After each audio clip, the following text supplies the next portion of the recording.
امروز میخوایم با هم دیگه این فیله سوخاری خوشمزه رو درست کنیم. یه فیله سوخاری متفاوت که خیلی خوشمزه و خوش‌طعمه. با من همراه باشین. مواد لازمش: سینه مرغ. من اینجا یه سینه کامل مرغ استفاده کردم. سس مایونز 2 قاشق غذاخوری، سس خردل 2 قاشق غذاخوری، نمک 1 قاشق چایخوری، فلفل نصف قاشق چایخوری، آرد قنادی. فرق نمیکنه، میتونید از آرد نون هم استفاده کنید. 3 تا 4 قاشق غذاخوری شیر، 3/4 پیمانه تخم مرغ، 1 عدد زعفران دم شده، 2 قاشق غذاخوری آب پیاز، 2 قاشق غذاخوری و پودر سوخاری به میزان لازم. برای شروع میایم فیله مرغتون رو به قطعات باریک خردش کنید. با تمام سینه ها همین کار رو میکنیم. سعی کنید نوارایی که میبرین تقریبا باریک باشه، چون فیله سوخاری مدت زمان خیلی نمیکشه که پخته بشه.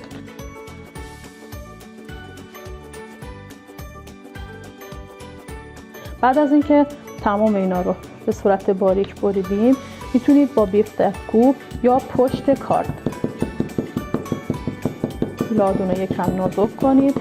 این نازک کردن کمک میکنه که فیله‌تون بهتر پخته بشه و مواد مرینت رو به خودش بهتر بگیره.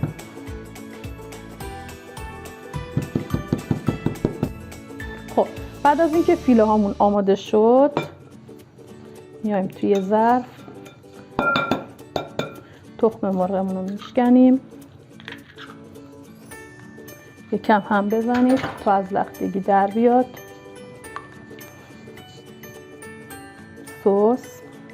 سس خردل و سس مایونز، زعفران، آب پیاز، شیر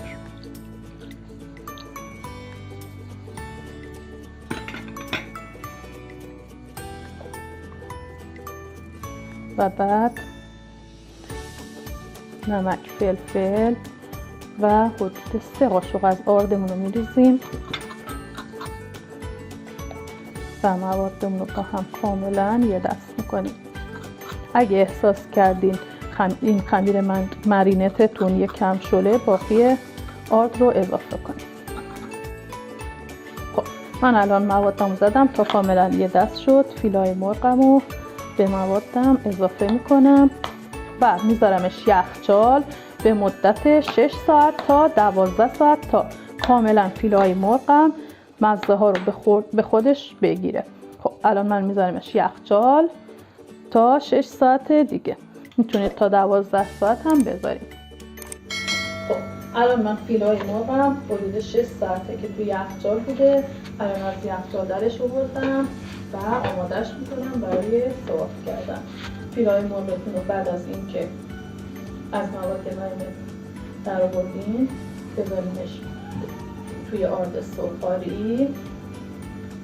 لازم نیست زیاد فشار بدین بهش، دونه دونه آماده میکنید. میتونید بعد از اینکه فیلای مرغتون رو آماده کردین 1 ساعت بذارین یخچال، بعد سرو کنید. میتونید الان هم سرو کنید. خب فیله هامون آماده شد، میریم که سرخش کنیم. خب من اینجا روغنم رو گذاشتم تا کاملا داغ بشه.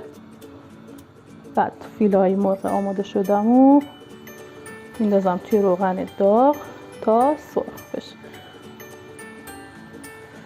بستگی به اندازه ظرفی که گذاشتین داغ بشه فیلهاتون رو بریزین. زیاد از حد نریزین، چون اگه روی هم دیگه انباشته بشه هم کاملا سرخ نمیشه و هم روغن رو سرد میکنه و باعث میشه فیلهتون به کف تاوه بچسبه. حرارتتون متوسط رو به بالا باشه تا فیلهتون کاملا مغز پخت بشه. فیله مرغ نیاز به پخت چندانی نداره. اگه زیاد بپزه باعث میشه که سفت بشه.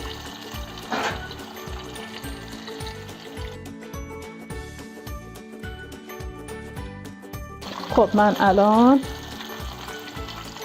اینا رو از تاول خارج میکنم و دوباره 2 تا فیله دیگه میریزم.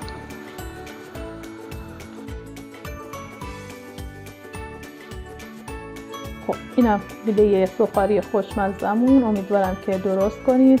این یه غذای خیلی خوشمزه است، خیلی یه گزینه عالی برای بچه هاست که مرغ رو به صورت دیگه دوست ندارن. با سابسکرایب کانالمون و لایک و کامنت های قشنگتون یاریمون کنید تا با هم دیگه بهترینا رو یاد بگیریم.